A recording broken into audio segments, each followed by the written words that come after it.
Did y'all see that news story going on up in Virginia where hundreds of parents have been turning over their children to the state?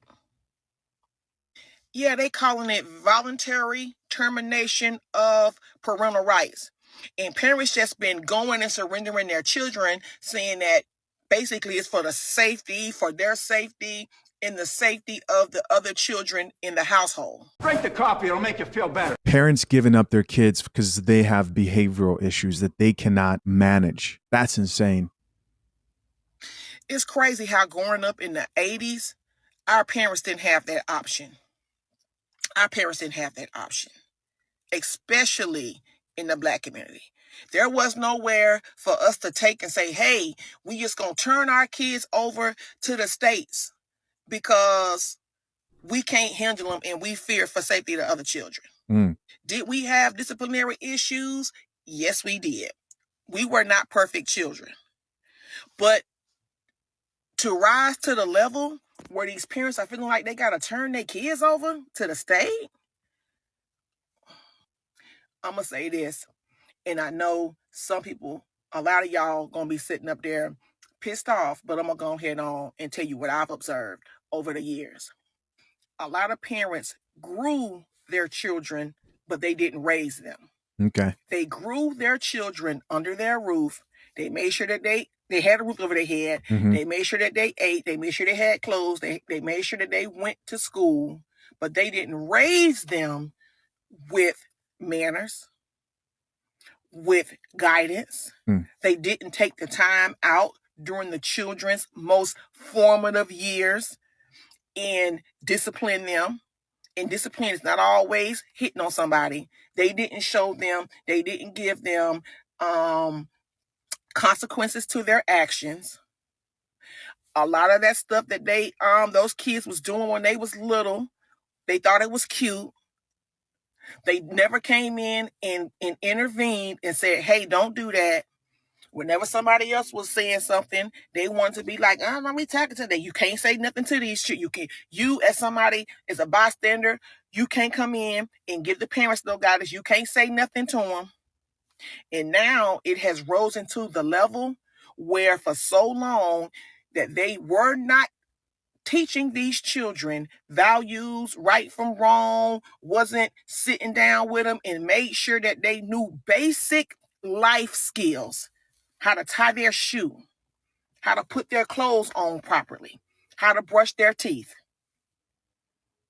The number of times I done been out in public and I done seen parents sitting down, doing their thing, eating, drinking, coffee, doing whatever, and their children are over there doing for themselves, especially at buffet, baby. One thing about this, why I don't do buffets. I don't eat buffets.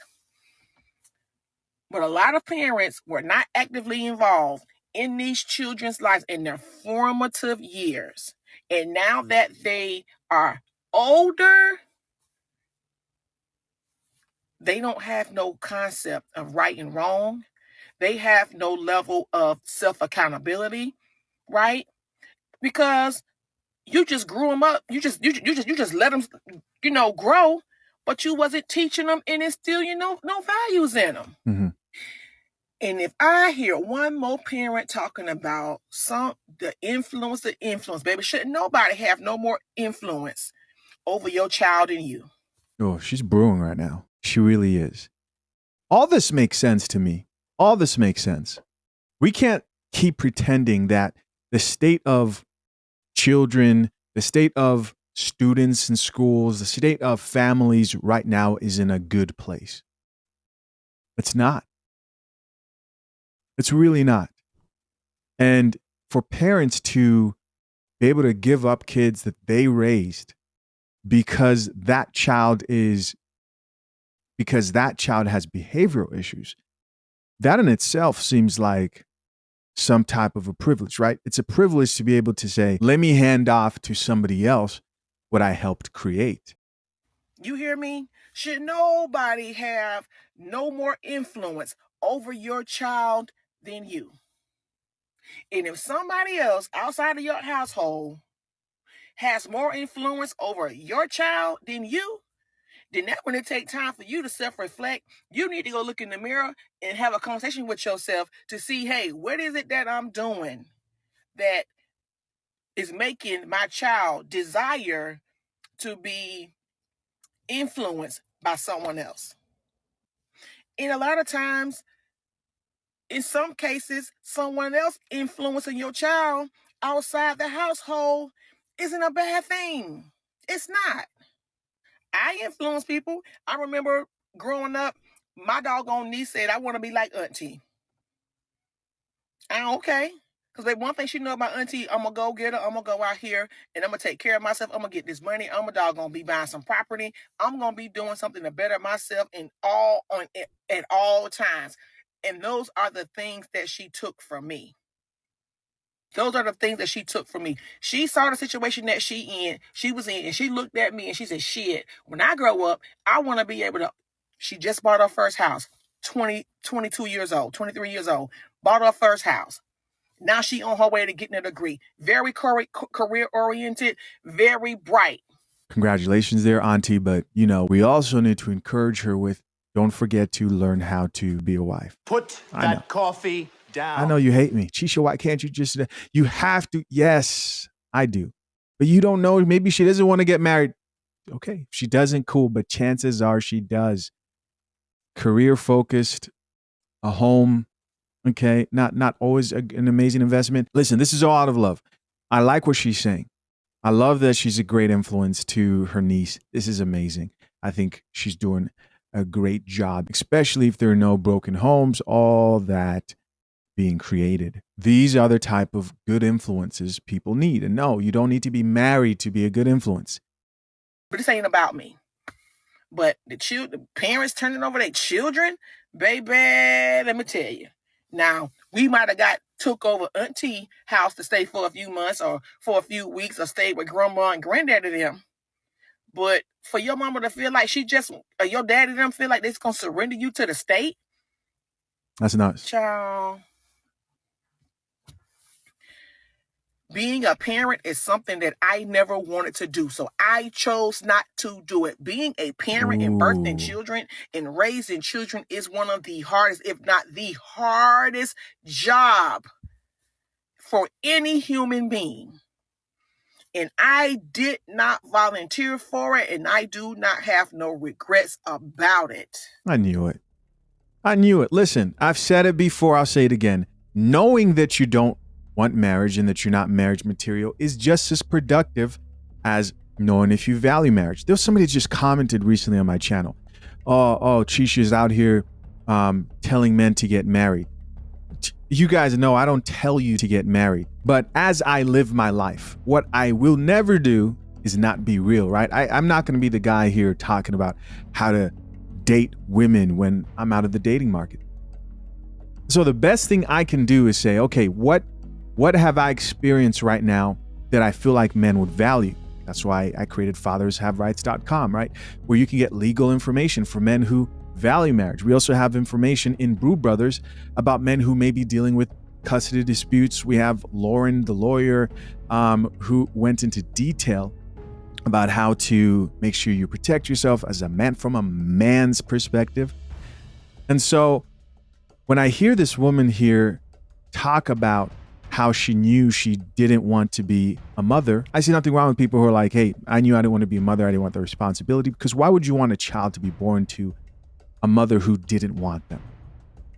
Where I have a problem are the chicks who say, I don't want to be a mother. And they talk shit about other people who value that, right? You are an individual. You get to choose what you value and want in your life. Right? And sounds like you've got somebody here who sips some coffee. I'm not going to make decaf. Right.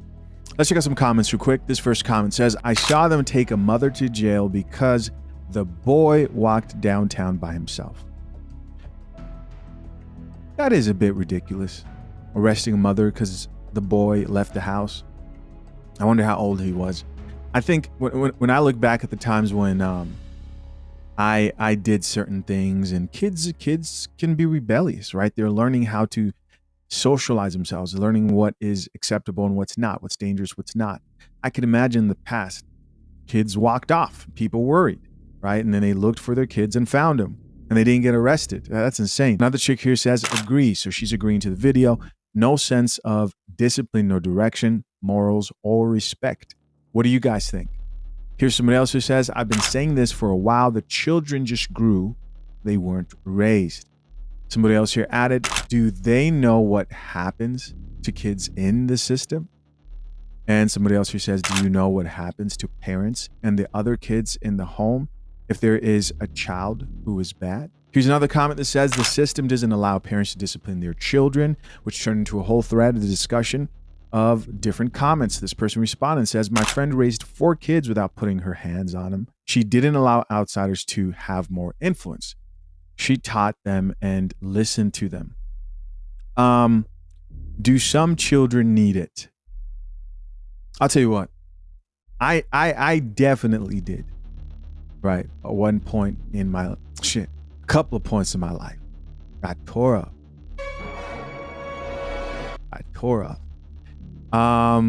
You look back at those moments. It's you almost laugh at yourself, And I think depending of how you ended up, probably your reaction is different. There are probably more kids that need a spanking than not, right? Probably more kids that need to. Because if you don't fear, if you're the type of child who doesn't fear your parents or authority, and you do need to have a healthy fear, then you're just going to think that there are no serious consequences to your decisions. And then what happens? Well, you find out that they are. Right? The police will show you that. Somebody else who says, depends on the state. In Florida, we can, as long as we don't leave welts marks, no belt buckles. I'm a teacher. So it's a teacher here speaking.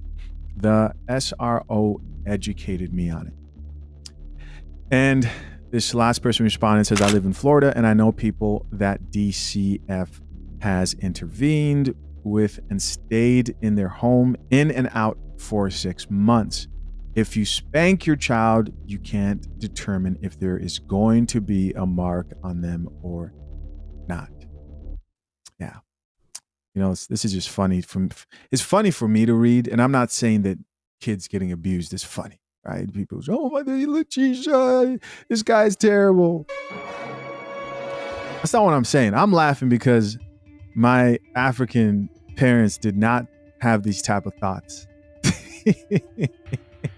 I don't think they were thinking, how can I do this without leaving a bruise? No, that wasn't it. This next video is captioned, Divorce Your Kids. Let's get it. So previously I had been talking about the foster care system, and the assumption made by a lot of listeners was that this was the result of infants being placed there who were not wanted. And that is not always the case. I want to introduce to you another way that children sometimes enter the foster care system, which may come as a surprise to you.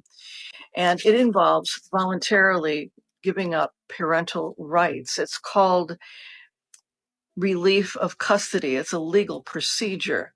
And what I want to do next is to give you a real life example that I found where this was finally resorted to. It's a real life example of a single mom who, at the time she filed, the child was age 10. But to back up in time, these are some of the things that had happened prior. Starting at around age 5, he had escalating angry outbursts. He took a baseball bat to his baby sister's bedroom door. He attacked his younger brother with a golf club. He punched his therapist in the face. He started a fire in his closet with his dog inside, and in the process, he burned his left arm severely. These are some of the things that she had tried. Even though they were divorced, they agreed to family therapy and to try shared custody. That didn't work out, and the child was then placed with the grandparents. That didn't work out. Okay, so it sounds like this is a situation where there's a broken family, a single mother.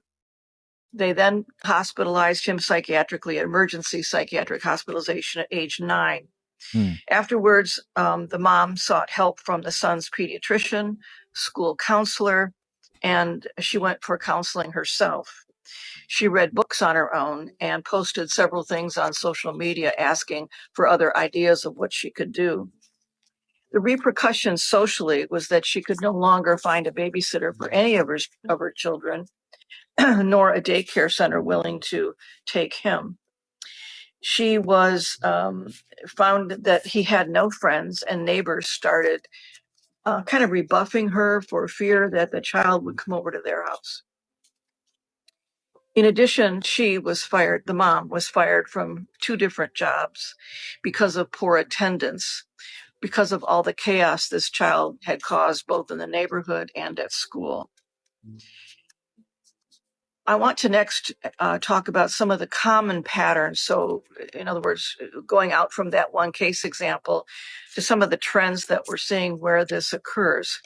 It is by far more common in rural settings or low-income urban settings. It is very common for the family to have either used up their resources or have a lack of access to the resources. And unlike the story I just gave you, a more common scenario is when the parent in charge is not the biological parent of that child. For example, the grandparent, it might be the biological grandparent. It might be a step parent, or it might be a adoptive parent. Some of the suggestions that have been made, and this is where you come in to see if you have any other ideas, some of the suggestions being offered as to what can be done to prevent these terrible situations from happening where the child is put in foster care is respite care by experts in the field to the parent in custody, more availability of crisis beds in psychiatric facilities, parenting classes, and coordination of care across a variety of providers and agencies. This is not common, but it is becoming more common. It is not as common in Texas as, for example, it might be in Virginia. But I had never heard of it till recently, and perhaps you haven't either. So what are your ideas on this? What can be done? All right. That's it. What do you guys think of this topic and situation? Do you see this as something that, if not addressed, will continue to become a bigger problem as dysfunction within families seems to be more of an issue, especially here in Western culture? And this is why I believe that having a family needs to be taken seriously.